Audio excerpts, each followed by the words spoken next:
वांद्रे इथल्या कारवाईला तिसरा दिवस आहे। काल दगडफेक झाली, त्यानंतर काही काळ एक काम थांबलं, पोलिसांनी खूप जणांना अटक केलेली आहे, कारवाई सुरू आहे। पुन्हा तिसऱ्या दिवशी शांततेत कारवाई सुरू झालेली आहे। कसं पाहता याकडे? मुंबई पोलीस, मुंबई रेल्वेचे अधिकारी आणि मुंबईचे रेल्वे पोलीस फोर्स यांना मुंबईकरांच्या वतीने मी धन्यवाद देतो। जी ज्या हिमतीने त्यांनी 1.5 कोटी मुंबईकरांसाठी हे वांद्रा रेल्वे टर्मिनस काही शेकडो लोकांचा अड्डा झाला होता। हा लेन जिहादचा अड्डा, वोट जिहादचा अड्डा, ज्या पद्धतीने जी गुंडगिरी, दादागिरी, पोलिसांवर दगडफेक करणं, आता त्याचा अंत आला आहे। मी जे वोट जिहादचे गुंडे, लेन जिहादवाले, त्यांना चेतावणी देतो, वॉर्निंग देतोय। तुम्ही ज्या लोकांना भडकवलं ना काल, त्या प्रत्येकाचा तपास होणार। अजून काही लोकांचा शोध चालू आहे आणि त्यांना ज्यांनी भडकवलं त्यांच्यापर्यंत पण पोलीस पोहोचणार। मुंबईकरांसाठी आता इथे रेल्वे टर्मिनसचा विकास होणार। हा तर पहिला टप्पा आहे। पुढचा टप्पा, तिसरा टप्पा, इथे आपल्याला माहित असेल 19 मार्चला मी आलो तो, आपण पण होतात। 8 नंबर आणि 9 नंबर रुळावर ते खाट टाकून झोपायचे, बकरीचे गोठे बांधले होते।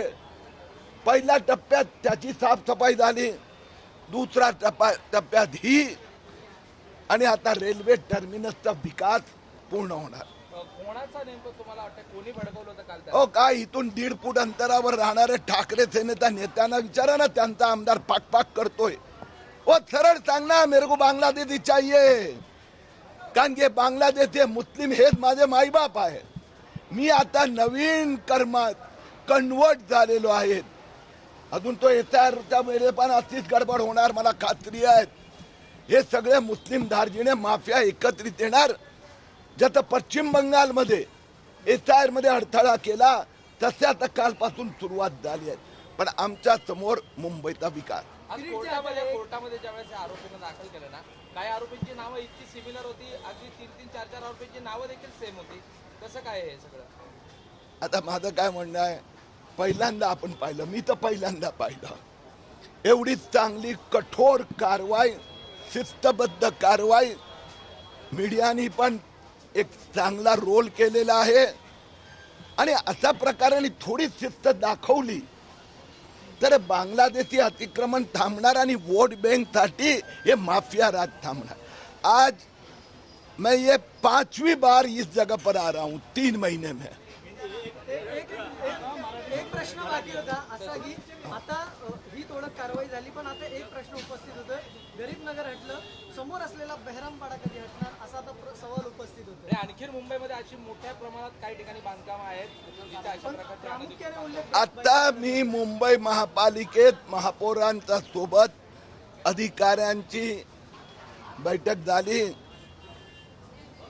164 अनधिकृत शाळा,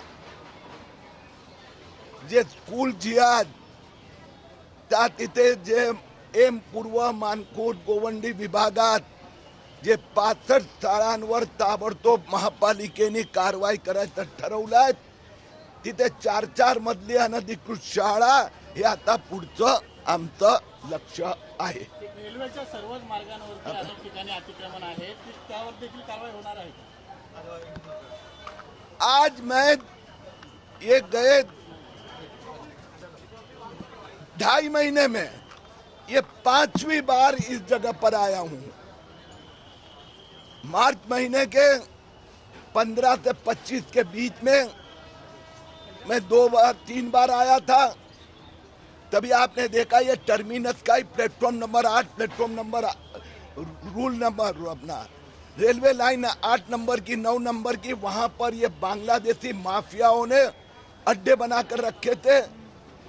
पहले फेज में वो हटाए गए, अभी यहाँ पर कार्रवाई शुरू है। मैं मुंबई की पुलिस को, रेलवे पुलिस फोर्स और मुंबई रेलवे के अधिकारियों को मुंबई कर की ओर से धन्यवाद देता हूं। 1.5 करोड़ मुंबई कर के लिए ये बांद्रा टर्मिनस आने जाने भी नहीं मिलता था। जो बांग्लादेशी मुस्लिम माफिया, लैंड माफिया, भू माफिया, अब ये टर्मिनल विकसित किया जाएगा। यहाँ से लगभग 50 और एडिशनल ट्रेन छोड़ने की व्यवस्था होगी और मुझे विश्वास है कि जो इसके पूछे 1.5 फुट अंतर पे रहने वाले ठाकरे सेना के नेता, वो जिहाद वाले नेता जो इन्होंने कल गुंडों को भेजा था, वहां तक मुंबई की पुलिस पहुंचेगी।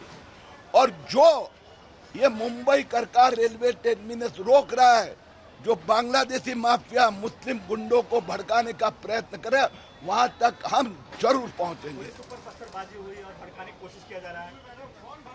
ऐसा है कि ये वोट जिहाद वाले जो है, जिनकी जिंदगी, जितने अभी वोट परिवर्तन कर लिया है अपना, अभी आजकल हर एक रंग के कपड़े पहन के घूमते, गोल टोपी पहनना बाकी है सिर्फ। वो है राहुल गांधी। धारावी में जब कोर्ट ने कहा मस्जिद गिराओ, तब ये लोग 10,000 लोगों को लेकर उतरे थे। कल उनका यही प्लान था, यहाँ लोगों को भड़काना, 5-10 हजार लोग बाहर से लाना।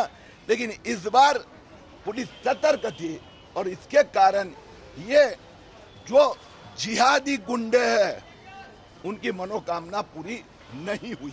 सर, ऐसी कार्रवाई धारावी में कभी होगी? मुंबई के बहुत सारे इनलीगल जगह पे अब ऐसा है कि एक एक करके इस बार बहुत अच्छी सफलता मिली है। अभी मुंबई महापालिका मेयर के यहाँ मीटिंग हुई, जो 164 जो स्कूल जिहाद वाला मामला है, उसमें गोवंडी और वहाँ के 65 स्कूल के ऊपर कार्रवाई तुरंत शुरू करने का निर्णय हुआ है।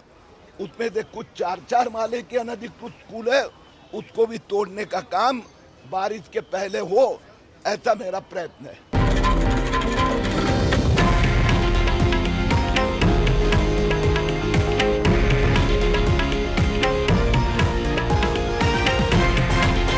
हे आहे देशातील नंबर 1 न्यूज नेटवर्क आणि आपण पाहत आहात TV9 मराठी, एकमेव।